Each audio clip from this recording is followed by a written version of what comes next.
Good evening, everyone, and welcome to 𝗪𝗲's online panel discussion, The Power of Networking.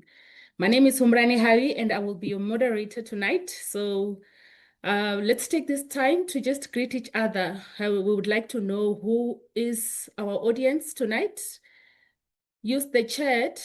Tell us who you are, where you're logging from. Let's get to greet each other and know each other as we're waiting for the few that are still joining us. I'm excited for tonight. Tonight, we'll explore how networking can transform careers, industries, and even whole communities as a whole. This isn't just about exchanging business cards. It's about building meaningful connections that inspire growth, create opportunities, and spark collaboration. Before we even carry on, please note that this session is being recorded, and will be available for listening later. So if you want to listen at the session afterwards, we will have it available. A quick housekeeping note. Let us please stay muted, all of us, unless you're speaking. And if there is a need to speak, please do raise your hand for us to acknowledge you. Use the chat to share reflections, ask questions, and respond to others. We'll run 2 polls tonight. Not so long, we'll run the first one just to understand where you are, gauge your understanding on networking. And later on, before we close, we will run another poll.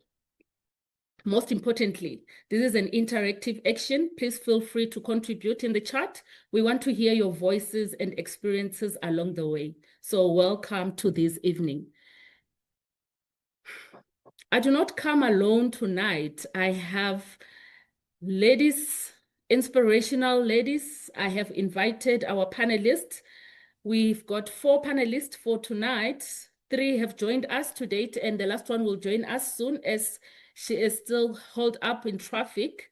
I will invite our panelists just to introduce themselves in less than 2 minutes. Share with us not just who you are, but also why you think this session is of importance and what you hope tonight will achieve by being together. We hope to learn so much from you.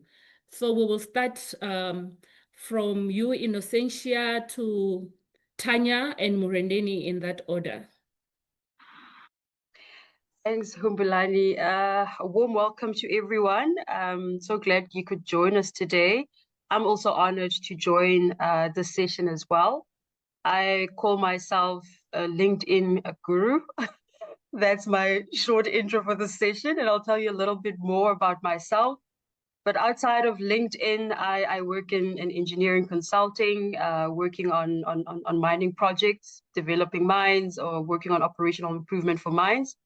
And within that space, I'm currently a project manager. So yeah, I really look forward to the session and the insights, and I really hope that everyone on the call walks away with some tangible actions that they can put into place when they build their network. Thanks, 𝗪𝗵𝘁. Thank you so much, Innocentia. We are so honored to have the LinkedIn guru with us tonight. So hopefully after the session, we're going to see LinkedIn booming with all the wisdoms and learnings we're going to get from you. Tanya, over to you. Good evening, everyone. I see my camera does not want to switch back on again. I don't know why. I'm going to figure it out now in between. Okay. Yes, my name is Tanya Graham, Managing Director from 𝗪𝗪𝘁 Consultancy and also the founder of the Mine Mentor Exchange program. Professionally, we do training and development within the mining industry, specifically technical development as well as leadership engagement. And then recently, my new baby is the Mine Mentor Exchange program, where we focus on students, 3rd and final year mining, mechanical, electrical engineering, geology, and metallurgy students to make sure that we get them competent and workplace ready before we send them to the workspaces. So yes, very excited for tonight. I think it's a very valuable session, especially for the ladies in the industry. I think we're going to share some amazing tips. Thank you so much, Tanya. I'm very excited to learn more about the Mentor Exchange program. I'm sure it goes hand in hand with networking, and we're going to learn a lot from you. Thanks. Murendi? Hi, 𝗪𝗵𝘁. Thank you so much for the opportunity, and I'm looking forward to this whole session. So I am 𝗪𝗵𝘁𝗶, first and foremost. I'm a mother of two girls. Hence, anything that has to do with women empowerment and girls empowerment is close to my heart. I was previously also a 𝗪𝗵𝘁 committee member. Currently, I'm corporate water specialist for IMPLATS, looking at everything water from security of supply all the way through to closure. So what I do every day, all day is just water, water, water, water. So I have a short story to just tell everyone regarding networking. I've been part of a number of leadership programs, and there was one in particular, I will not necessarily name it, and there were scheduled networking sessions. And the sessions were like speed dating, but for professionals, and they were daunting for everybody. So whenever we had the sessions, you'd see people suddenly needing coffee or taking very long bathroom breaks, and myself included. And the reason for that is it felt forced, like we were just collecting business cards for the sake of collecting business cards and passing the time.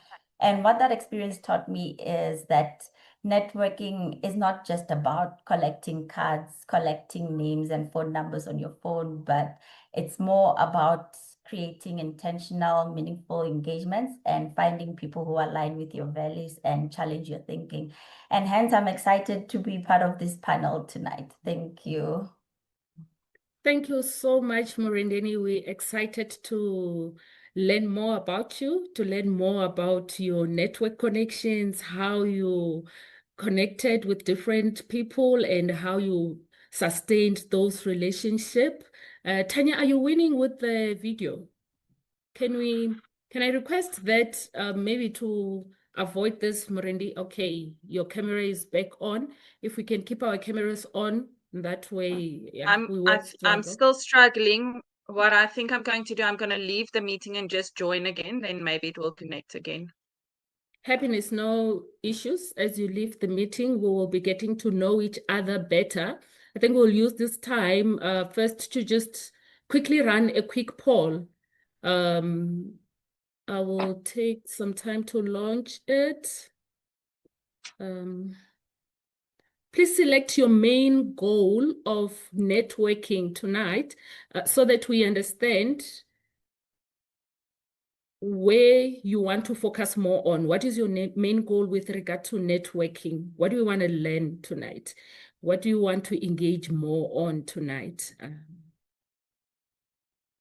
We see the polls moving now, collaboration taking the lead, career growth following.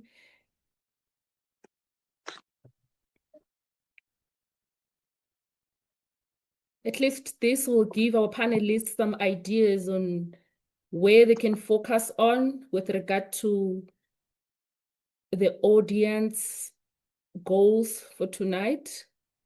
We see there's some few people saying growth development on the chat as well.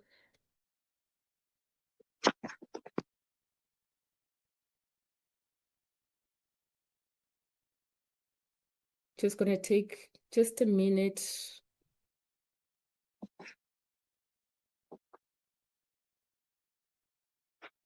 Career growth and collaboration are still taking the lead. And we have seen our panelists, how they've been successfully flourishing with regard to their career growth. We've seen you, Murendeni, and you, Ino, being the LinkedIn gurus, your growth flourishing left, right, and center.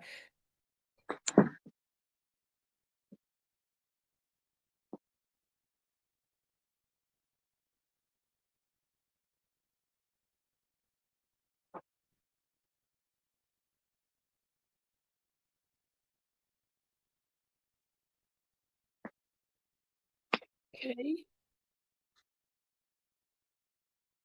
I think 74% of us have participated already. So we're going to be wrapping this up in a second or two. Tanya, I see you back. Are you winning?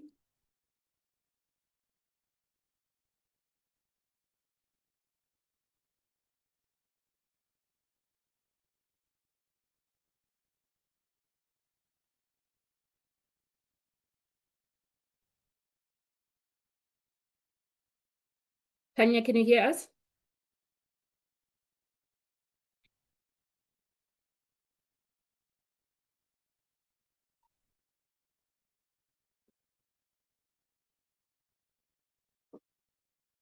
Okay. Career growth still taking the lead with 60%, then followed by collaboration. Wonderful. This snapshot gives us an insight into what matters the most to the audiences that are here. So let's keep these goals in mind as we dive into our conversations tonight. I will end the poll now, and we had career growth.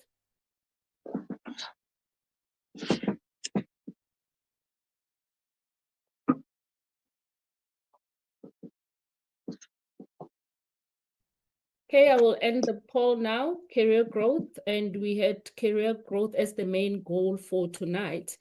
Sure.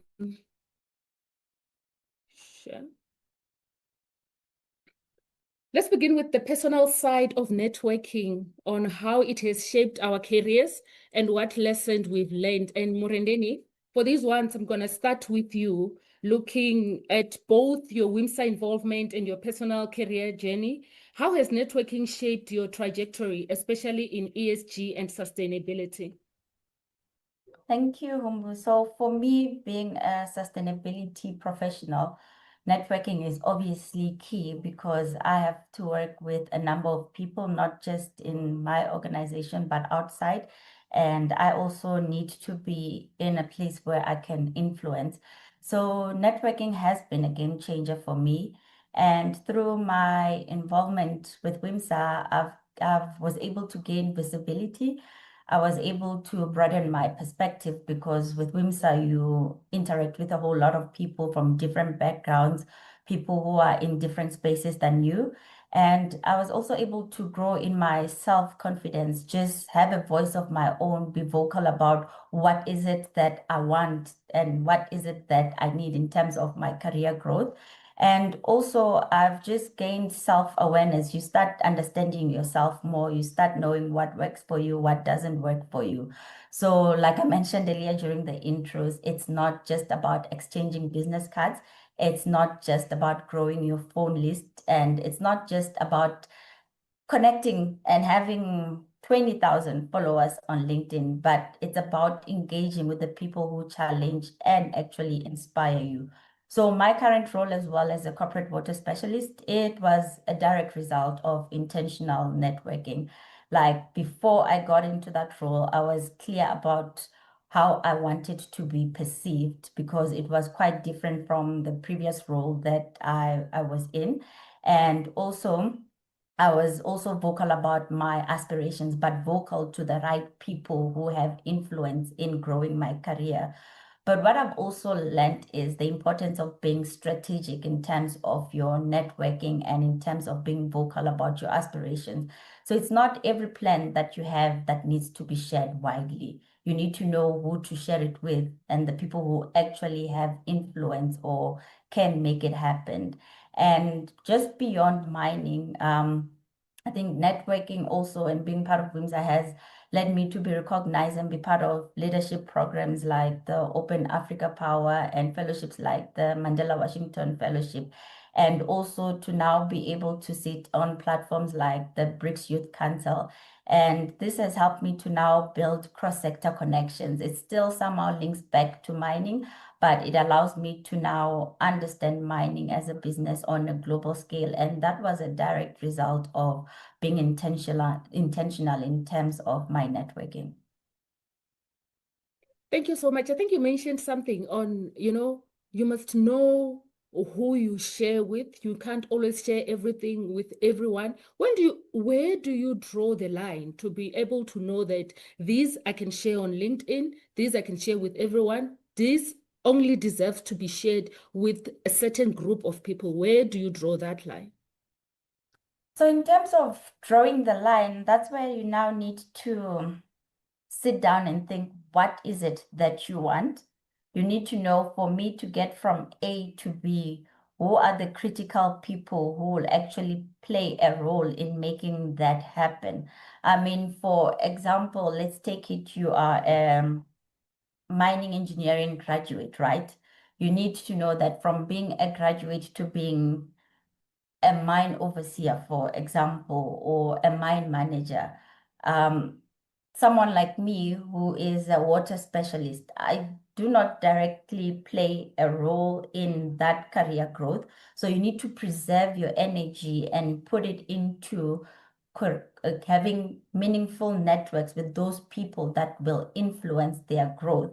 But if there are other people who don't influence your growth, you can keep them in your network, but preserve your energy for those that are critical for your career growth. So knowing where you want to go helps you in knowing who to network with and who to invest more time and energy in, because you might have a long list of networks, but if those networks are not critical from getting you from A to B, then more focus needs to go on those that are critical for your career growth. And for you to know the critical people to network with, you need to know what is it that you want and need. Happiness, no, we need to know what is it that we want and need for us to grow. And Innocent, I'm going to come to you with this one. For you, what does connecting with purpose look like? So I view networking, I usually place it in 3 main blocks. Firstly, it's the network you build within your internal organization, where you work. And there's a network you build external to your organizations through, different platforms like 𝗪𝗵𝘁, other organizations at conferences. So that's another block. And then there's a third block, which I see as I call it social networking, but that's more networking for your brand, to build your brand.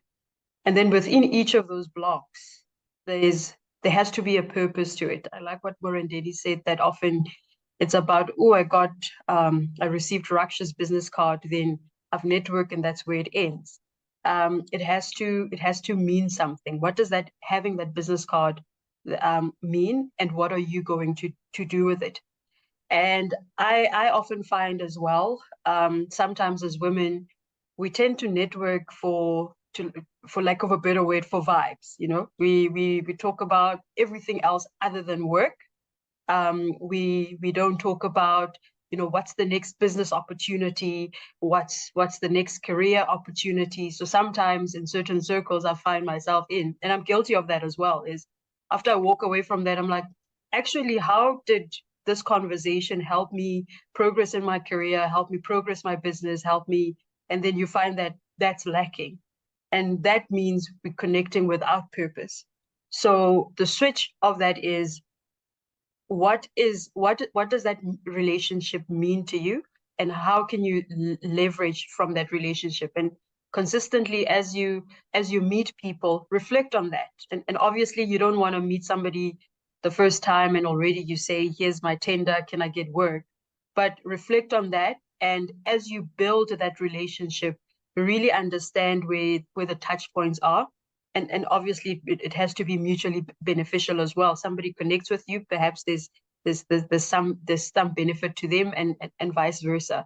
So I think being deliberate and being and considering what's the value out of that relationship that you want to build. So that, for me, that's what networking with purpose means. And I think if I go back to the 3 buckets of networking, say within my internal organization, I will network with more senior people because I want to always be placed in the next big project. So then I would pick out to identify the individuals that are influential towards those decisions and start connecting with them, in different ways. So then that's purpose. And then on external network, I'm going to a specific event. I can be targeted as to, okay, who's coming to this event, and who do I want to meet? Because there's multiple people and you may be all over the place. The people that you want to be exposed to, also understand, okay, this is their profile, this is what I'm looking to leverage from this relationship. So always being more focused in terms of networking versus all for one and one for all, and spreading yourself all over the place and at the end of the day, you haven't really leveraged any relationship that you've built. Yeah.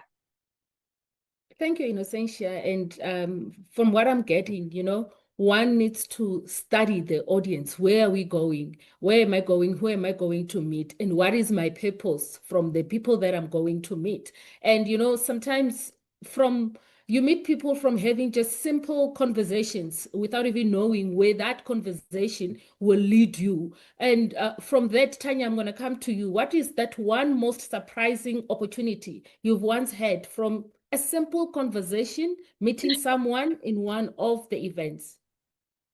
Thank you. Yes, and apologies for the video. I switched devices, so hopefully now I will stay connected. Definitely, I've had a couple of surprising instances where this has happened, where a simple conversation has led to really big things. And I'll share a little bit on both sides, because not just surprising in the sense of a conversation that I had that then led either to a contract with our 𝗪𝗵𝘁, our training work, or in the mentorship with the Mind Mentor Exchange program, where it led to partnerships and sponsorships for the students. But more so, the surprise that I've seen in the recent years, not just you will go to a networking event thinking, I need to meet the CEO of the company, or I need to meet somebody that's really influential. And what surprised me in the recent years was, look more at your smaller companies, look at individual people to see if you can reach them. Because I've learned in the last 5 years, specifically if you build relationship, a lot of times your smaller companies or individuals are the people that's going to build a relationship and going to be sustainable over the long run. That will be your partners for a much longer time than what a big company or a very influential person will be, maybe a once-off thing. So I think in terms of surprising conversations that I've had that led to stuff is changing that mindset to, it's not always the big fishes that is going to be the people that's going to be a long-term relationship that you're building, and it's going to be the people that always comes back, and people referring you to other businesses or other individuals that might use your services.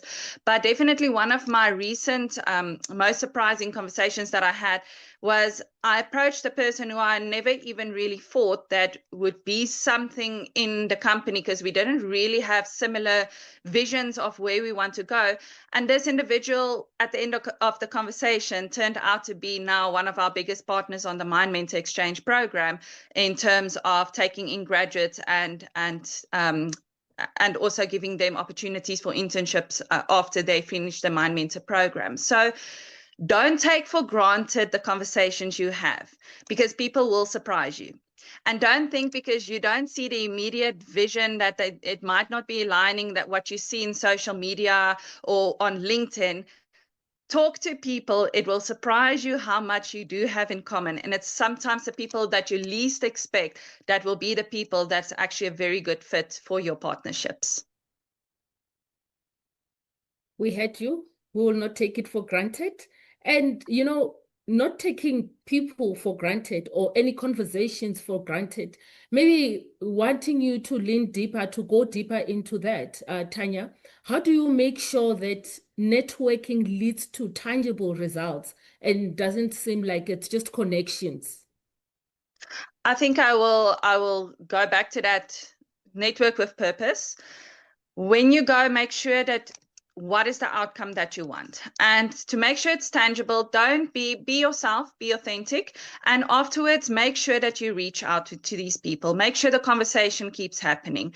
A lot of times, and specifically that, taking business cards. And why do you take the business cards if you don't have the intent to reach out to these people afterwards? So make sure whatever you do it with intent. So I make sure I'm not one for business cards and emails. I try to always make sure that I get contact numbers, or at least a WhatsApp number from a person. I think it makes the relationships immediately a little bit more personal.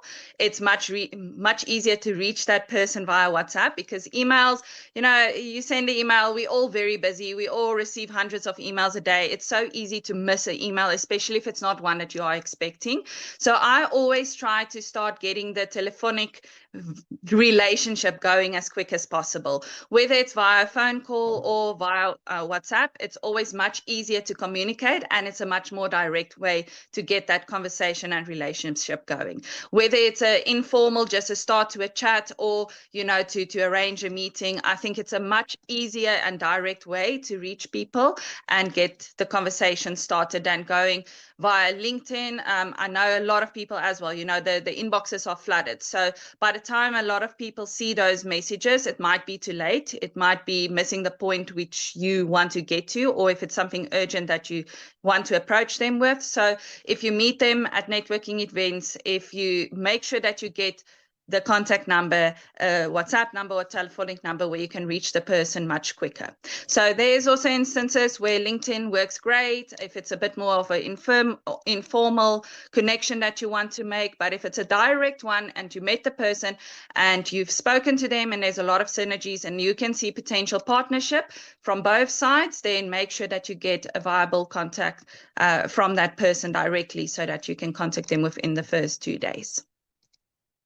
No, thanks. We get that. You know, sometimes you get to be overloaded, overwhelmed with all the connections and meeting people. You end up adding a lot of people on LinkedIn. Half of them, you can't even remember who those are. But I think I like the idea of, you know, getting the WhatsApp details, engaging telephonically. That is quicker than, you know, waiting for an email or waiting for an inbox on LinkedIn with 200 other people that are inboxing you. So it goes a long way. Thank you for that. And I just want to add there as well, if you do it telephonically or via WhatsApp, you much quicker will know where you stand with the person. Emails can end up in a very big loop of back and forth with nothing really being said and nothing really being done about it. So I think when you have a more direct approach, you will much quicker know, yes, this is a route that I can take, this is an opportunity, and the partnership will can carry on, as where we sometimes end up in a very just a back and forth loop when it comes to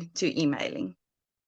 Thank you so much, Tanya. Maybe before we carry on, Pathu, on the chat side, do we have any question, any burning question that we feel that the panelist needs to answer?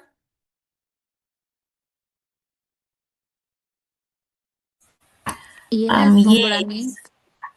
okay. Yes, Go for it. there was a question here. I think someone just asked to say, how do you use LinkedIn to network without seeming like you're after an opportunity?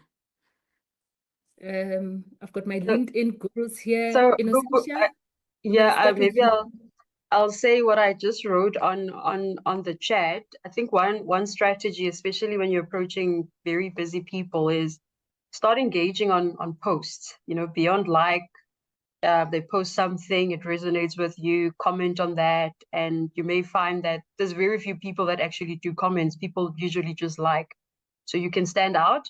And then following that, then when a DM comes from you, or a direct message comes from you, then they already sort of have seen your name somewhere, and you're not a complete stranger.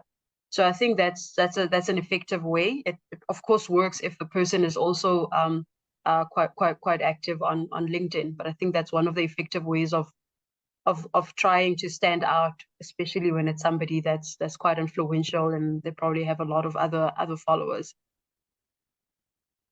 Thank you, Innocentia. We will take questions as we go by. For now, that's enough. Mrendeni, I'm going to go back to you with stories. Can you share one relationship that has completely shifted how you view networking, and walk us through how that connection was built and how you are sustaining that connection? So I'll just also add on to what Tanya said, because the relationship that I built through networking was actually through LinkedIn. So this person, it was just one of those random connections on LinkedIn. It's somebody I looked up to. Well, I didn't think it would be much of anything. So I sent them you know, an invite with a little message and just saying that I look up to you and I'm following your work and you're doing inspirational things. I actually wasn't even expecting them to accept my connection because I didn't follow them. I actually did a connect option. So they actually accepted, and funny enough, they responded to my message.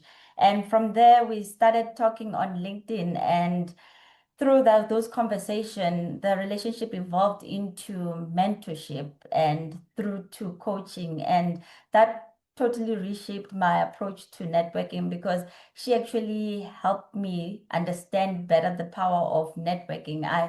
It was supposed to be one of those collect names, but this actually turned into a genuine relationship, and she has really taught me a lot. She's still helping me even now whenever I'm stuck or I don't know how to approach a situation. Is somebody who I can just call, because I now even have the personal phone number, whereas we started off just as random LinkedIn connections. So it's also just being intentional about who you connect with, and just also adding those personal messages. So it would also touch on one of the questions that somebody asked: how do you come across not as transactional, but just also, if you're going to connect with somebody, obviously it's somebody that you know something about. So connect through those common grounds. Like, this is somebody who had a background in environmental management like me. So that was the main approach, in terms of, okay, you've walked the path that I've walked, and I'd like to walk your path as well. So once you start off as that, you're recognizing them as a human, they see you as a human, and that makes the relationship easy to grow into something more meaningful, as opposed to, I would have just approached the person like, there's my CV, please, I need a new job or something else. So for me, that was one relationship that I found to have been very transformative. And I've learned a lot through that connection, that, you know what, when I connect with somebody, then at least I must have some commonality with that person. It makes the conversation flow easier. And probably that's how we got to the point where we are today in terms of the relationship. Thank you so much, Morendeni. You mentioned that we must connect through common ground. So it requires me to also know and understand that person before I reach out. What do they like? How do they respond to certain things, and so on? That will make things easy for me. And you referenced LinkedIn. Now I'm trying to think. I'm sure the people here that has no LinkedIn, that does not even know anything about LinkedIn, we will dive a bit into LinkedIn now. But now I'm thinking, what about some of us that don't have LinkedIn? What's that one networking habit that has consistently worked for you? That has opened some opportunities for you, no matter the project or the industry, that was out of LinkedIn? So first statement is get a LinkedIn profile. If you don't have it, and honestly, increasingly so, whether we like it or not, people look for you on LinkedIn. You see somebody at an event, often the first thing you do, you go and look for them on LinkedIn. Potential employers look at our LinkedIn profile. So I don't think moving forward, it's something that's going to go away. So my recommendation is, start building your profile. You don't have to be a person that posts every day, every hour, but have a profile, have some sort of digital footprint. It's not going anywhere. So that's first advice. And then just in terms of networking habits, right? The first step, and this is oversimplifying, networking, is have the courage to introduce yourself to people that you even believe are beyond your experience level, your skills level, or whatever. Have the courage to do that. Make sure, though, that you've done your homework, especially if you're meeting, executives. Some can be very dismissive. You'll say, hi, how are you? And by the time you say, how are you, they're already gone. So do your homework as to who you're engaging with. And then you've got perhaps 30 seconds or 60 seconds to make an impression on someone. What is your offering? What's your, I don't want to call it a value proposition because it's now a buzzword, but why should they listen to you? So you must be able to capture why this person must be interested in you in 60 seconds, or maybe you can stretch it. Hi, this is who I am. This is the value I add to the world, and this is why I'm talking to you. And in that, some can make a decision whether they're interested in communicating you further with you or not. So I think work on that as well. And it only works if you're looking to you intentional about who you're going to be talking to, and then you know exactly what you want out of the relationship. And sort of this rule works if you're looking maybe more professional networking versus just social networking, or social networking socially. Like if I meet 𝗪𝗵𝘁, I'm just interested, where do you fit in the world? I don't need to have maybe gone through those steps. But if you're connecting or networking with those intentions, just be clear and be able to summarize your story very quickly, and then the conversation can flow from there. And just Humbu, I think we've got expert networkers here on the chat box as well. I just saw one response from Patu that resonated with me about LinkedIn. It says, make your intentions clear when you do reach out. Hi, how are you? I'm fine. You won't get a response. There's a very good chance, and you want to be respectful, but hi, you send a hi, people are not going to respond. How are you? They're not going to respond. So when you do reach out on the DMs, have something concise, have a story that's also concise as to, like Murendeni said, they reach out to this person. This is why I'm contacting you. And they can decide, okay, this is something I'm willing to entertain or not. So I like that on the chat, and it sort of links to the habits that I was just discussing. Very interesting, Innocentia. You got to have a purpose of connecting with that someone. A hi alone is not going to work for you. Hi, how are you alone? It's not going to work. So you got to go deeper into the conversation for you to be recognized out there. And maybe turning to our chat, to our audience, who you can always respond into the chat. We want to understand who has had a personal story of networking that changed their career path. You can just drop a short version in the chat, and we'd love to read it aloud very soon. Would ask Ndamu to read a few short stories that would be in our chat so soon. But in the interim, let's now shift from the stories to strategies. We need to strategize now. How do we turn connections into action and long-term impact? And Murendeni, I'm going to come back to you here, since you've already indicated to us that you have a strong voice in the LinkedIn that reaches people far beyond your immediate industry. How do you decide what to share to grow and nurture your network? And maybe, how often do you share? I think Innocentia said you don't have to share every day, but can I have a plan for myself as an individual to be saying, this is how often I will be sharing, and this is the type of content I will be sharing? Yeah, so like I mentioned previously, it's about intentionality. So you need to be intentional about what to post. So what I always ask myself is, before posting something, does this educate, does it inspire, or spark some sort of meaningful dialogue? So it's always important to share real experiences. And there's also that you need to draw the line, what's for LinkedIn and what's for other social platforms as well. And also in terms of your experiences, it's you could be posting about your wins or the lessons learned throughout your career or in whatever experience you've had, or even about the challenges you're facing, to see how other people are dealing with those challenges, because it's such authenticity that builds a network of trust. So people start trusting what you are posting.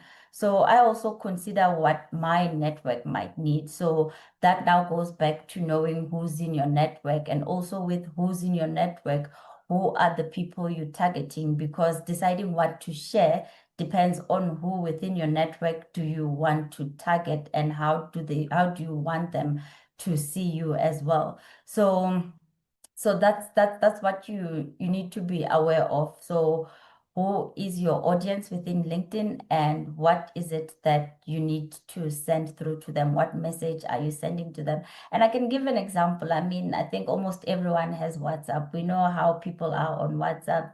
Ladies, sometimes when you go through a breakup, there's that one person who you want to target. You know that your WhatsApp post is for that person. So it's the same with LinkedIn, just on a more professional space. So you know, these are my people on LinkedIn that I want to target, and I'm going to design my post so that I make sure that they reach those people who I want to target, because it's about creating meaningful dialogue that will help grow. I saw with the poll, everybody wants to grow their career and develop their career. So use LinkedIn as that platform. If you want to target HR executives, make sure that your contact targets those people. If you want to target other executives, make sure that your content is a message to those people that you want to target, so that you use it in a way that it will fulfill your goals. It goes to knowing your audience. It goes to knowing who you want to target, and it goes to knowing who is on your LinkedIn profile. That just says then you don't have to just accept every invite that you get, because it will be very difficult to have certain targets. If you just accept everybody, you need to sift through and know who is my target. But then again, posting on LinkedIn, sometimes it happens with me. I type. Just when it's time for me to post, I go, do I really have to? Then I will reread it 20 times to check if there is a spelling error, or what will they think when they read about this? So for people who are nervous about posting on LinkedIn, what's the safest but effective way to start? Just to start small, Mure. So like you said, Humbo, and on your previous question, you had asked about the frequency. So in terms of frequency, it's entirely up to you. I'm sorry to take you back to that one, but it's just being consistent so that your audience also know when to expect something. If you want to do it monthly, it's okay, so that we know, okay, we know after a month we'll get a post from her, or weekly. So you'll decide the frequency that works based on what goals you want to achieve. And then to your recent question about those who are nervous about posting on LinkedIn, like you said, you need to start small. And I think also, Essentia alluded to it. If you're quite nervous about creating your own post, start by commenting on posts that resonate with you. That starts building your confidence. When you see that you've commented, it's not your main post, you just comment. Also, by sharing the articles or the posts that resonate with you, liking content that resonate with you. So that starts building your confidence about having a voice on LinkedIn. And once you feel that you are now ready, you can now create a post of your own. And when you do post, yes, like everybody goes through that, you want to proofread because you're thinking this is going to a lot of people. But just once you have it, you can proofread it once or twice, post it. If it doesn't have to be 100% correct. Nothing is 100% correct.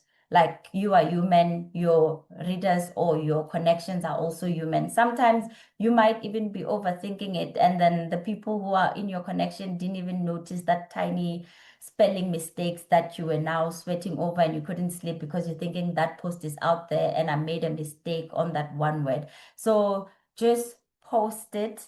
It's okay if you've made a mistake. It's okay if there's a spelling mistake. We do make spelling mistakes in professional work reports. We make spelling mistakes in emails. So don't be too harsh on yourself when it comes to LinkedIn. And yeah, just start small, and you'll eventually grow into the habit of posting and having a voice on LinkedIn. What I'm getting is you don't have to be a perfectionist. No, Everyone, your audience are also human beings. They make mistakes. It's okay. Don't be too harsh on yourself. So, and we your will do voice away is with being nervous. Yeah. We will one step at a time. If I can add, Humbo, like, start sharing about your day, what really stood out. It's a reflection. It can't be wrong. It's what happened. It's a reflection. It can't be wrong until you get more comfortable. If you attend an event, just reflect on an event. Can't be wrong. You were there, you saw somebody presented, they presented on this, and it was insightful. So you don't have to to come off as this thought leader, immediately, or the subject matter expert on something. It's just sharing, this is what happened to me today, and I've learned something from it. The proofreading and the rereading, I don't think it goes away. I do that as well, because it's out there, right? And this is a professional platform. Your employers are there, your potential employers are there, your business, your clients are there. So second guessing or checking and reviewing, that's not a bad process. That means you actually care what you put out there. You're doing due diligence, but get to the point where you click the send button. Don't let it cripple you. Definitely, you're right. And listening to you talk, I mean, in Essentia, you also have an engaging LinkedIn presence, and you maintain relationships across different industries. That's one thing I've picked up about you, and across different geographies. You are international out there. And with that alone, have you had a major opportunity come directly from LinkedIn, just like with Morendeni? And what can others learn from that experience? Sure. So I've had multiple opportunities. I think I've become a global speaker through LinkedIn. Literally, people finding me on LinkedIn, inviting me to speak across the world. I'm self-published author. I sell my own books, and my customers come from LinkedIn. And when somebody asks me, why don't you approach an exclusive books, I say, I know my target and I know how to reach them. And my main vehicle is LinkedIn. I had established a mentorship network through LinkedIn. I think within a period of about 2 or 3 months, I mobilized about 100 women, mentors and mentees through LinkedIn to participate in this initiative. So I've consistently used this. If I reflect maybe on something that's major, when I had started being more active on LinkedIn, I think in sort of before 2020, I attracted or caught the eye of the CEO of the South African Institution of Civil Engineering. Wasn't active with the organization. One day he reaches out and he says, you must be more involved in our chapter, in our industry. And then he approached me and asked me to take on to be the first diversity and inclusivity champion for the organization. It was going through, some challenges, and I was assisting in turning around and making sure the organization has more inclusive policies. So I got in like that through that organization, and it's been 5 years now, and I'm eventually became vice president of the South African Institution of Civil Engineering. But it started with that one connection, a person that reached out and said, come, I see you, you're doing amazing things, join this organization. And many years later, after so much has happened, I'm sitting at the highest level of the organization. So that's one maybe impactful story that I can share. Oh, wow, this is impressive, Innocentia, and it goes without saying that, LinkedIn is your digital CV. And if you don't have LinkedIn today, the challenge is one. When we're done with this session, go set up a LinkedIn profile and start small, start connecting, start engaging. You don't know what you're slipping on. Back to you, Ndamu. Did we have any stories that side on the chat? Not at the moment, but there was one question. I think it's from 𝗪𝗲𝗿𝗲𝗱. Forgive me if I'm pronouncing your name wrong. She was saying, how do we build relationships between colleagues, especially colleagues from different countries and backgrounds? Okay, who want to take it, ladies? Please repeat the question, Humbu. Ndamu? Yes, she's asking, how do we build connections or relationships between colleagues who are from different countries? I can go, and by colleagues, does it mean people working in the same company, or is it just peers across the industry? I think it's colleagues working in the same country. I think she's from Saudi Arabia, probably people from different countries who are working with her now. So I found volunteering if it relates to industry, people within the industry, I found volunteering to be one of the effective ways of building your network. Participating in organizations like 𝗪𝗪𝗿, and in your specific country, find the organizations that are in your specific industry. That has really accelerated and expanded my network. So with where I come from, I've worked for the same organization for many years. And the disadvantage with that is that if you're not sort of outward looking and outward facing, your network gets small, because the people that you know are the people you work with. So volunteering and being involved in the industry at different levels has then helped me expand that network. So that's would be my one recommendation in terms of getting yourself connected to other colleagues within your country. Happiness. Thank you, Innocentia. So you need to be more outward looking. You need to look out there and, have interest on what other people are doing out there and start engaging. That will make things easy for you. And Tanya, I'm going to come back to you now. We've been talking LinkedIn, and now we need to step into mentorship. We heard Murendeni say that she has built a connection via LinkedIn that led to mentorship and long-term sustainability, friendship that she had. How can mentorship relationships evolve into powerful long-term professional networks? Before I get to that, I would like to just quickly last touch on the LinkedIn side. And now coming from a not LinkedIn guru like the other two, and I think that's majority of the people to share, I don't like being in the center of attention, and I don't like being the front face of things. I like to be in the back.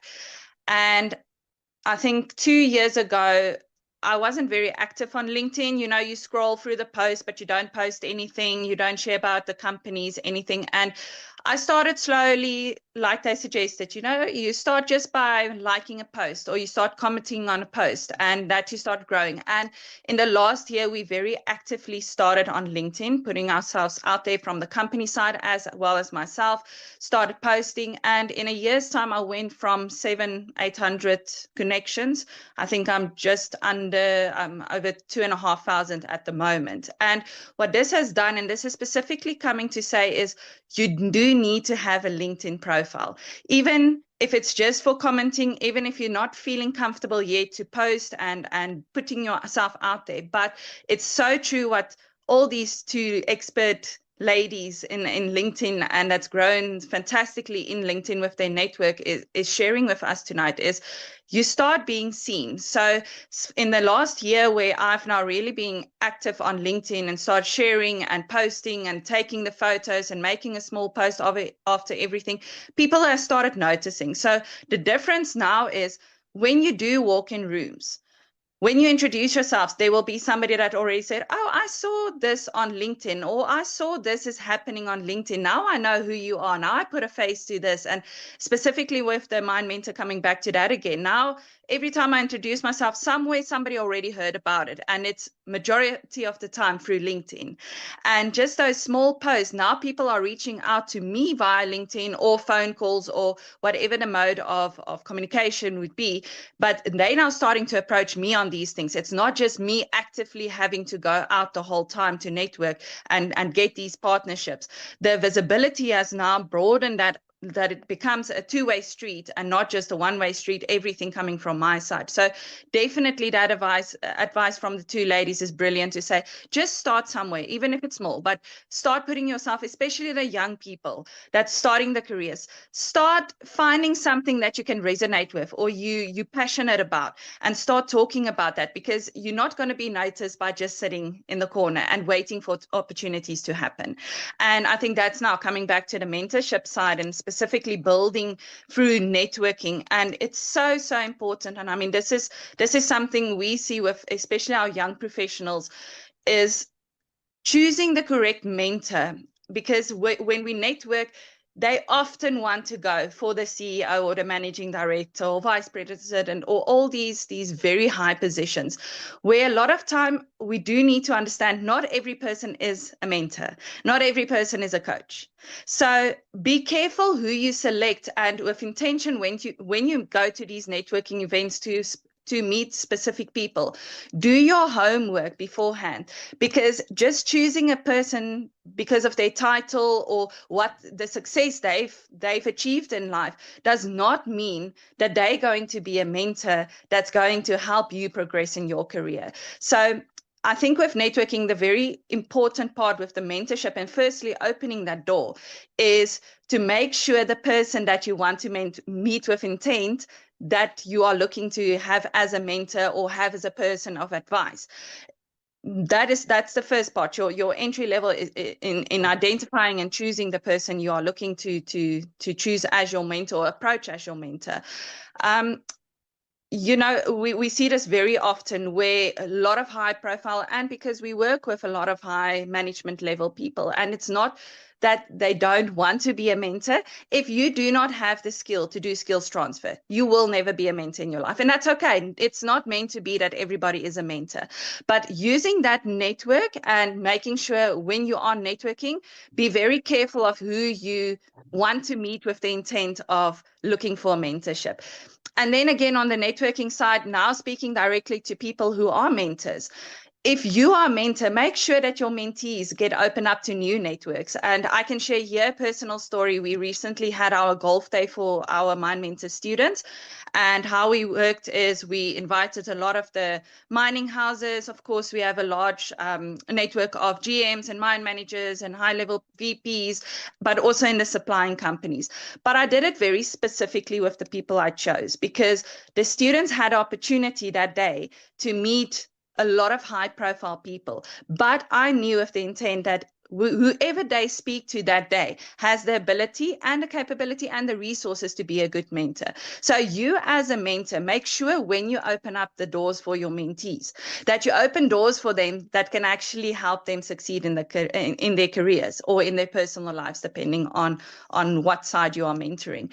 Because often also the mentors can close a lot of doors for the mentees, because just mentioning and taking you to events, that's not enough. Make sure that on both sides the intent is, when it's a network and a relationship that is building for the purpose of mentoring, that we firstly choose the correct mentor, somebody that can actively have the resources and the capability to mentor you. And also from the mentor side going down, make sure when the networking opportunities come that you can open doors for your mentee to make sure that they can reach where they need to be. So definitely, I've had lots of success where we have networked, and same as what one of the other ladies mentioned before, somebody that you never thought that will even respond to you has spoken to you, and you started building a relationship, and also ended up being some of the best people in mentorship in my own career. And same where I heard a lot with other people, where something very small started with a network or a simple conversation at an event, especially in the mining industry. There's so many opportunities and events that you go to and meet somebody, and build that with intention, but also on the same time be very careful of who you approach with intent to be a mentor. Make sure that that person does have the capability and the resources to actually be a mentor. So yes, on both sides, and in networking, there's definitely massive opportunities when we network, but also just keep in the back of your mind that on the same evening that you meet somebody isn't going to instantly turn into mentorship. We do first need to build a relationship also to make sure that it is fit to be a mentor and a mentee. So using those wisely, doing it with intent, everything comes back to the intent that we have when we do meet people and we start working. And then, of course, the hard part comes, which is the relationship that we need to build. Everything consists, and that's specifically coming now from, I know we're sharing in this room high profile people, now coming back to the training side and specifically looking at engagement and relationship. nothing we share today can happen without proper engagement and relationship building. So make sure when we do that we put in the effort. And I think it was mentioned a little bit earlier where he said, when you approach somebody, especially in a network environment, bring what you have as value on the table, bring that first before you ask for something. Because I find this quite a lot. I have people approaching me, especially now younger students coming, and they just want to take and take and take. And my question always to them is, what value do you bring to the table that it's going to be valuable for me to invest my time in you? So make sure when you start a conversation, especially again, looking at identifying a mentor or networking with intent to find a mentor, is what value do you already bring to the table that we can build on or use or have as a beneficial value between the two of us. So yes, definitely mentorship is a great thing, whether we go to the intent of networking to find a mentor, or between mentors and mentees, growing those relationships and opening doors for each other. But just be very careful of how you approach this situation, and also make sure that when we do this, that we do this in the correct manner. Thank you so much. I think you've indulged on a lot of nuggets there, and what I took out, what value we need to ask ourselves, what value do we bring to the table? And many times when we ask ourselves that question, then we will know that we have a purpose. We will know our purpose in life. What we find with, this, especially the young generation that's starting in the mining environment, sometimes they feel overlooked. Sometimes they feel invisible. And that alone takes away their self-esteem. They want to hide in the corner. Good evening, Mohadi. Thank you for joining us. I think I'll bring this one to you. How can people start networking if they feel overlooked, if they feel invisible, and come out of a shell and start networking and build sustainable relationships? Yes, and I want to touch on that where especially the young people, they often come to us and say, but I send out so many messages on LinkedIn, I send so many emails, but nobody wants to respond, and they feel shut down and they feel that nothing is growing. But we're coming back to that again to say, when they reach out to network with people, what is the message that you send out? What was that first initial message that you sent out to LinkedIn? You spoke about it, the hi, how are you doing? And making that immediate impact when you go out. So I think with specifically the young people, the advice that I can give there is, don't give up. We all had to also start somewhere, but take the advice that was shared today and everywhere where you go along from people that's already walk these routes. Take the advice to say, how do I send that first message? And advice that I give to a lot of our students and graduates is, don't just send 1,000 messages because you want to get lucky to see who responds. Do it with intent. Do research behind the person. See what the person the career is about, or the company. If you're reaching out to a company, do research behind that to make sure that you first have knowledge of who you are reaching out to and why you are reaching out to this person. Again, coming back to that, what's the value you are bringing? Messaging 1,000 people on LinkedIn or on these days Instagram, wherever they do their networking on, is not going to be successful, because if there's no intent behind it, a person that's already been through this process is going to look at that message, or not even look at that message. But most of them look at this message and says, this person just wants something from me. This is not going to be a relationship that we can build on. So, and they get frustrated, and I understand, because they've never had the opportunity to actually learn how to do these things successfully. But learn from people that's already been there. Rather ask what is the correct way to do it, than just going out there blindly and setting yourself up for failure. Because a lot of them, they get very discouraged because GMs don't want to message them back, or VPs. And I said to them, but what value are you bringing to invest that time for that person to spend 5 minutes reading your post and actually replying to that? So if you cannot answer that question, then you shouldn't be sending that message. So, and immediately it puts you in a position, now I need to think, If that person does reply and gives me the information, opportunities, or whatever I'm asking for, what am I going to do with it? And majority of the time that it can't really answer that question. So that also makes you think of, is this the right person? Maybe I should go a couple levels lower and start there and start building up from there to get the engagement. So there's, for the young people, you know, and today's time, it is quite a struggle to be young. I think it's, you know, there's a lot of challenges they are facing, but it's also not impossible. And if they use the advice and the roots from professionals that's been there, and I mean, our LinkedIn ladies tonight are sharing very valuable, and I mean, they very much experts on this field. So listen to that and make sure that you actively apply this into your own life as well. Thank you, Tanya. Mokgadi, you are young, you're vibrant. I'm sure you represent the young generation in here. So what do you have to say from your side? How can you start networking if you're feeling invisible and overlooked? And just greet the audience before you start, please. Thank you so much, Hlabolani, and hello, ladies, and my sincere apologies for being late. I think entering being overlooked, if you are like me, I struggle with imposter syndrome.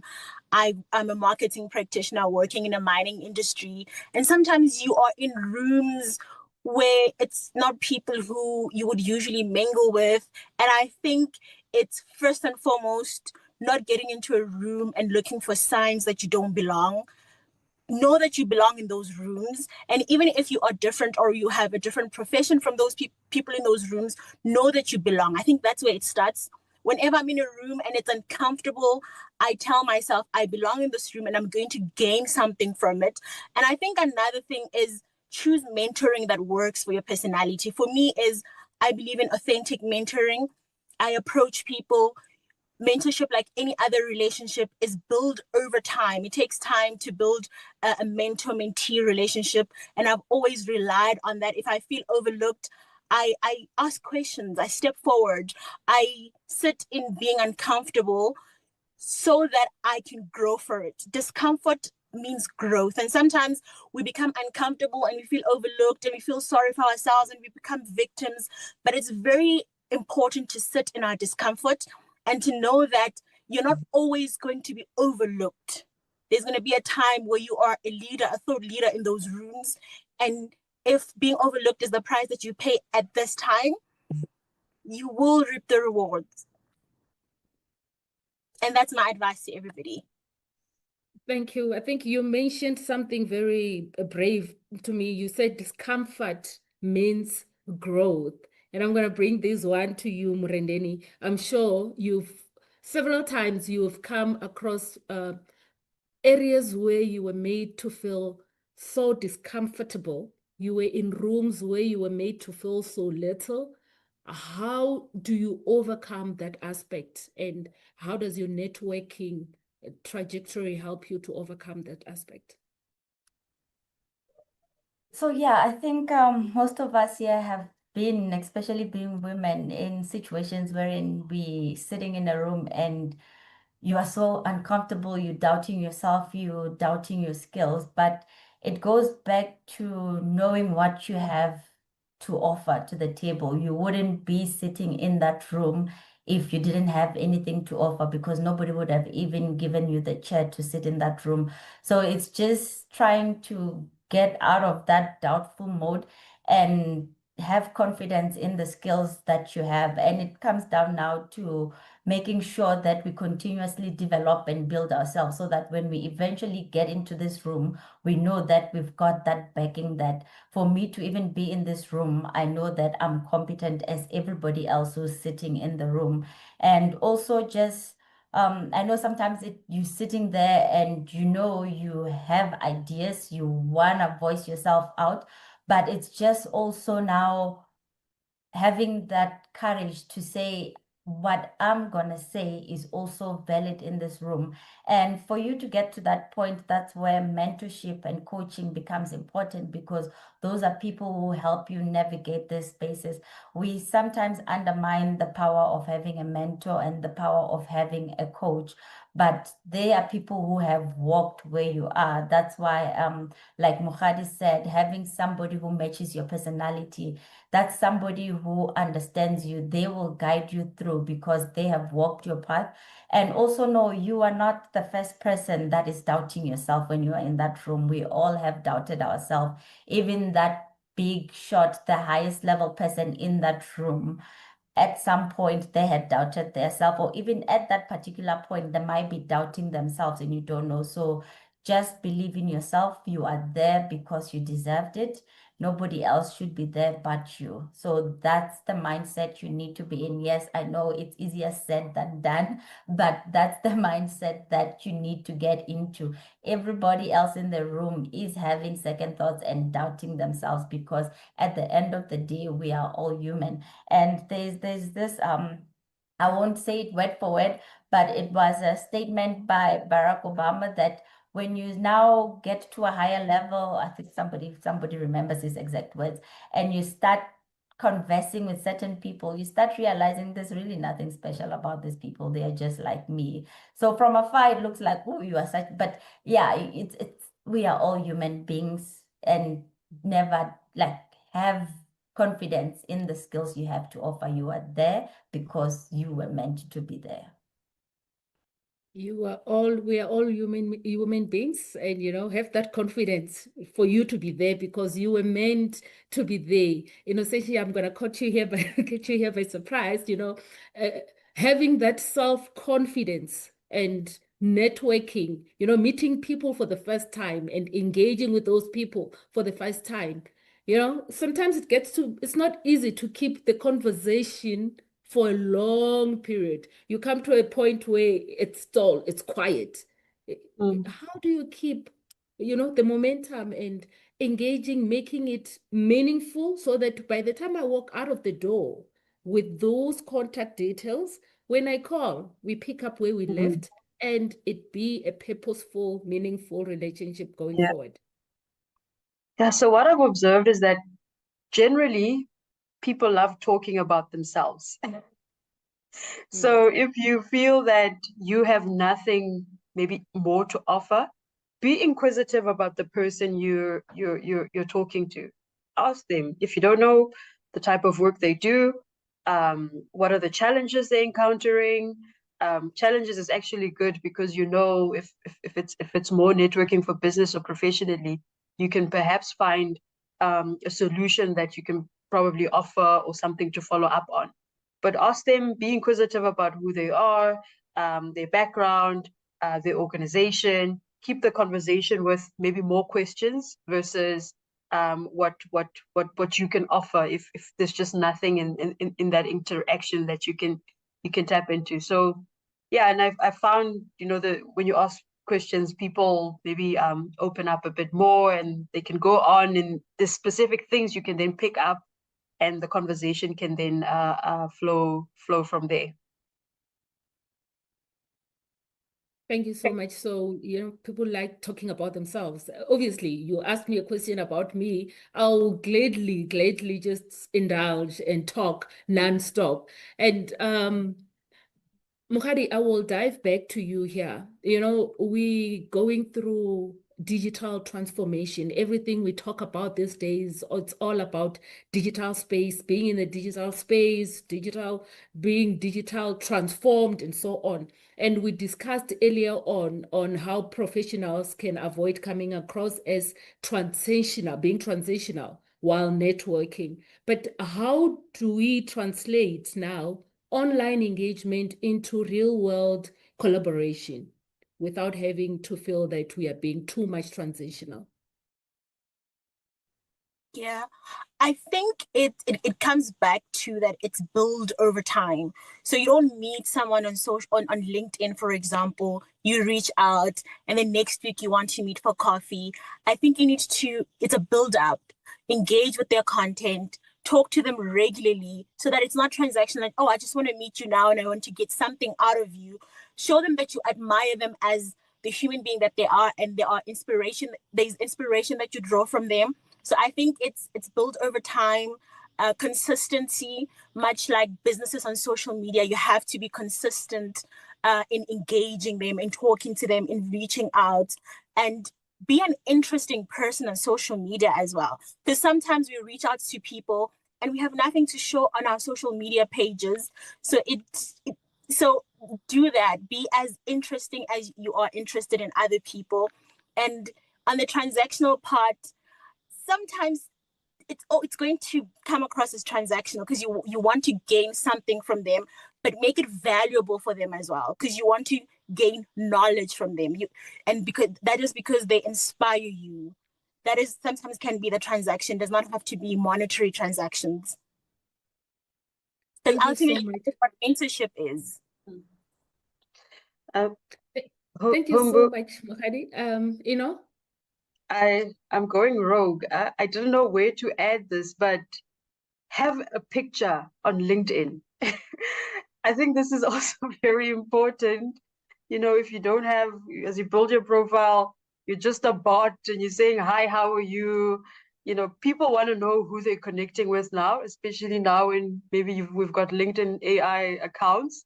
So you want to see the face and connect that way. So as you build your profile, please, first thing you must do, just upload a picture. First thing you do, upload a picture. I remember Mokgadi the other day in the office, she was saying to one of our colleagues, you want to engage on LinkedIn, you don't even have a profile picture. You were last on LinkedIn 2 years ago. You don't do that. But I think what's coming out tonight mostly, you got to have a LinkedIn profile. Upload that picture. Start somewhere. Start small and engage. It takes time. It's not a one-day thing. It's a quick solution for you. It's like your digital CV. I'd like to understand, maybe by a show of hands, or just show us in the chats, how many of us here do not have LinkedIn? I hope let's just hope everyone has LinkedIn, or they can just say, I have a LinkedIn, I've not been there in 3 years, I'm gonna go and be active now. I will treat it as my CV, because what's standing out, it's LinkedIn, having that LinkedIn account, and building and connections and networks. It comes with mentorship, coaching, and having a sponsor. And mentorship is another big aspect. Another question again, how many of us here are mentors to the young generation? How many of us have mentors upon themselves? Because what I'm getting from everyone here is, for you to build those networks, to have those connections, someone needs to be guiding you through the way. So Tanya, for those that don't have these mentors, for those that are not mentoring, how are they going to learn how to network further? What's the advice you can give them with regard to getting a mentor and getting someone who will guide you through the importance of networking? I always say, if you've not found a mentor yet and you're not sure where to begin to find a mentor, start with coaching. We've got so many amazing coaches out there, even if it's online coaching, that gives you a very clear route to where to start, at least, because a lot of the younger people as well, we want to run toward mentorship, but we don't even know yet ourselves what direction we are in. We are still busy finding ourselves. So the best way to start is through a coach. And specifically, we look at tonight. I mean, this is a fantastic place to start with, joining meets like this, listening to advice that's given from people that's been there before. So you don't have to necessarily now be in a panic because I don't have a mentor, or if you're a mentor, I don't have a mentee, I don't have somebody to give over these skills. It doesn't need to be a rush in these things. Everything happens in a time, and you will find your person that can allocate you all these different type of skills. But actively start with coaching, development. We are in a world of digital age where even on LinkedIn, you have all of these little workshops you can do, or online courses that's for free.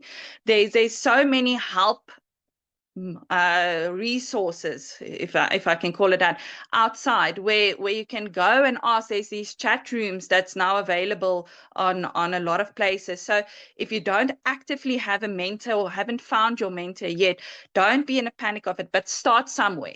Don't wait for things to just happen. Start somewhere, start upskilling yourself. If it's now in a way of just joining meets like we have tonight, where you can hear a little bit about getting some tools to actively start coaching yourself to partake and apply these things in your life, or by finding yourself a coach out there. There's a lot of coaches on the internet you can find.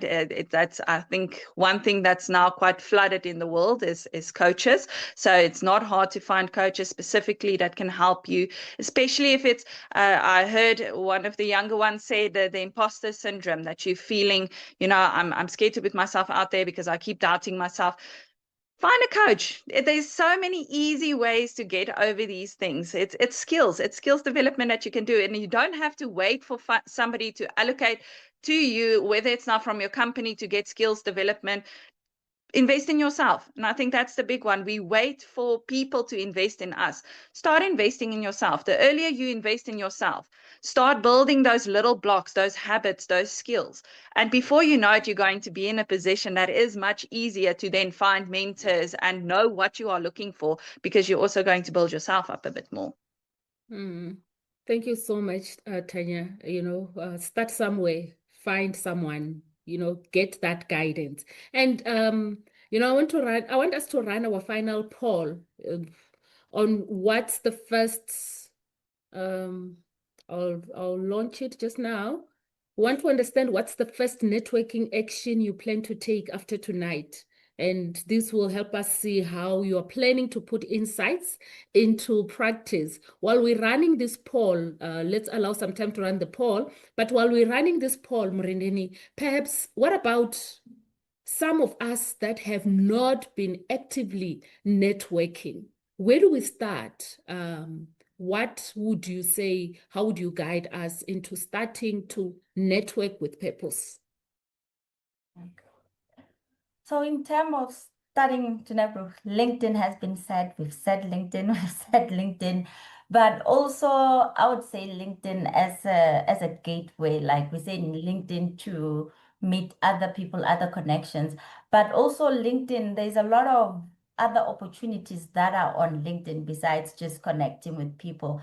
I mean, there's a lot of exchange programs. I've seen a lot of agencies these days, they've got exchange programs, and those exchange programs, I highly recommend. Those are platforms to create global networks, because if you are part of an exchange program that is outside South Africa, you now get to physically meet other people who are outside your circle, who you would have never met on a regular basis.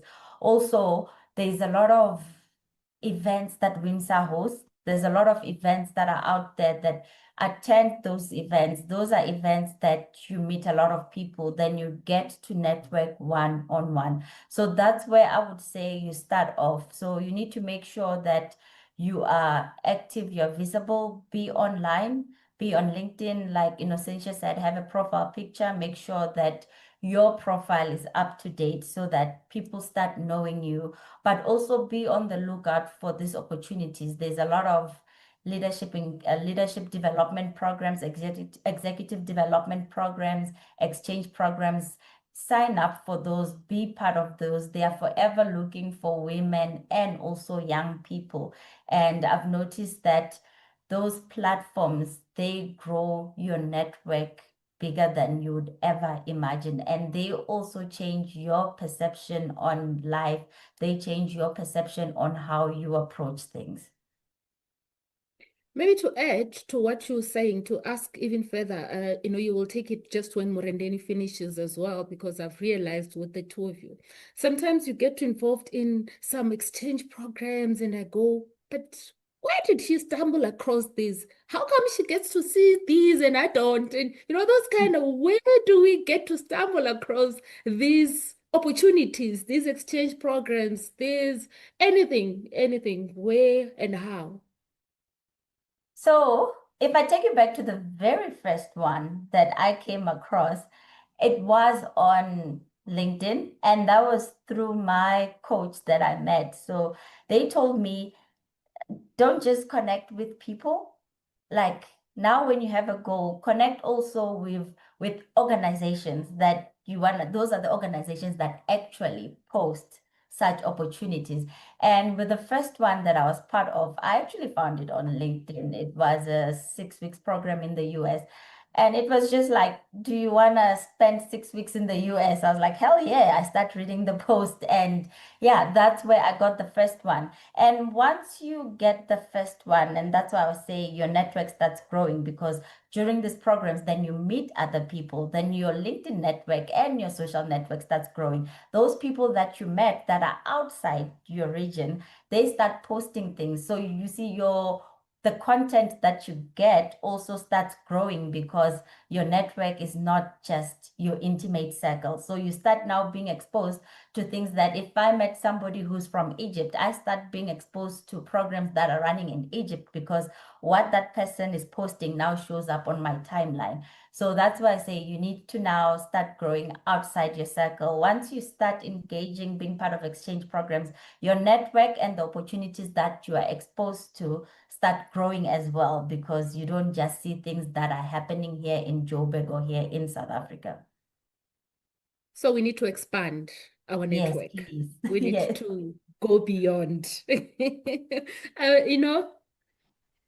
Yeah, just to build on that, I think what Murendeni said is quite powerful, that your network also exposes you, right? You see somebody's was successful because they either won an award or they got invited to this, and you see it because someone else liked that, and stop being curious if that's something that you aspire to. Start being curious as to how can I get involved in that. So I think in as much as you network locally, be global minded as well. Don't be afraid to connect with people outside of South Africa, right? The world is so interconnected now, and a lot of us are looking for international opportunities. So even when we network, we must think globally as well. So that's the one part of getting those opportunities. The other part is the benefit is when you've built your network, these things also then come to you. You don't have to chase them anymore. So one day you get approached for opportunities, but of course it takes time to even get to that. And I think the other part of it is just being curious as well. I mean, we've got access to so much information. Be curious around what's the next big opportunity. Being deliberate about doing research around that. If it doesn't land on your lab, go out there and find it. The information is there. It won't always come to you, but it's open in the environment. So maybe taking an action that you will be looking out for those opportunities that you're interested in. And I hope everyone now, with what Murendeni shared, now everybody's going to go on LinkedIn and see what this program is and how they can get involved. And it starts by that, right? So yeah, there's an element of curiosity. There's an element of your network connecting you to others, and then there's an element of these opportunities somehow coming to you. Thank you. Your network is not just your intimate circle. We need to step out of the box and connect out of our organizations, out of the country, out of what you specialize in. That's how you build network. That's how you build connections. Going back to our poll, it's fantastic to see how many of people already have clear next steps. And I see most of them are going to update their LinkedIn profile. So that came up Okay, top. we can conclude the session. It's done. We will see a lot of updated LinkedIn profiles. We've got a few that will join professional groups and attend events and connect with a purpose. We'd love to open the floor to the audiences now. If you have any advice or if you're seeking questions, any questions from our panelists, or if you have a story of networking that made an impact in your life, please just post it on the chat or just raise a hand so that we can acknowledge you and, just give you 2 minutes or so. Do we have any inputs from the panelists? 𝗪𝗵𝘁, I think you will have to manage it from that side as I cannot really see people from my side. Yes, thank you, Mbrani. We have one story from 𝗹𝗲𝗿H. She's saying she started with a very basic profile, authentic and limited information, more role-based rather than sharing my heart. That is, I guess it's on LinkedIn. And then she continues to say she started to like posts that align with her interest, and she started viewing and following, commenting, and carrying just learning. Okay. Sorry, can you carry on? Yeah, and then she said since joining LinkedIn, she has increasingly been invited as a speaker, a moderator, and panelist at various conferences and women's events. Wow. It's increasingly opened doors for her to live out her passion and to empower others and to mentor others. So this is a great story. Thank you, Thea. It is a great story, indeed. It's motivating some of us. It's motivating those that has not posted anything over years on LinkedIn to be saying, we are sleeping on opportunities. We need to be out there. We need to be visible. We need to connect with a purpose. Do we have any last comment? We have something from 𝗪𝗵𝘁. So she's saying, wow, what a fruitful session. Thank you so much. I'm going to post about this experience on my LinkedIn. And she asked, am I allowed to mention and acknowledge our speakers on the post? You're more than welcome. Go These for are it. LinkedIn gurus. Yeah, and we have also Nolene. She's echoing the same sentiments, saying thank you, ladies, for sharing your stories and experience. Thank you. Thank you so much.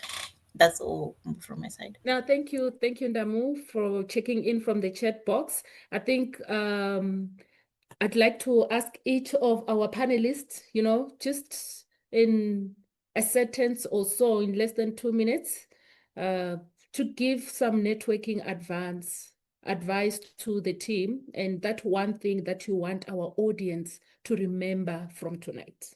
Ino, I will start with you. I had one point as well to add for my loud. So just in terms of what I've realized as well is the network and the brand that you build outside of your workplace can also help you internally as well. So internally meaning within the organization that you work on. You may find that maybe you're lower on the food chain at work, but you're killing it in the industry. And that can also help you within your internal organization, that they start looking at you a lot closer as well, right? So with how you network, it's not only sort of outward looking, but it can benefit you where you are. So I thought that's also an important point to make.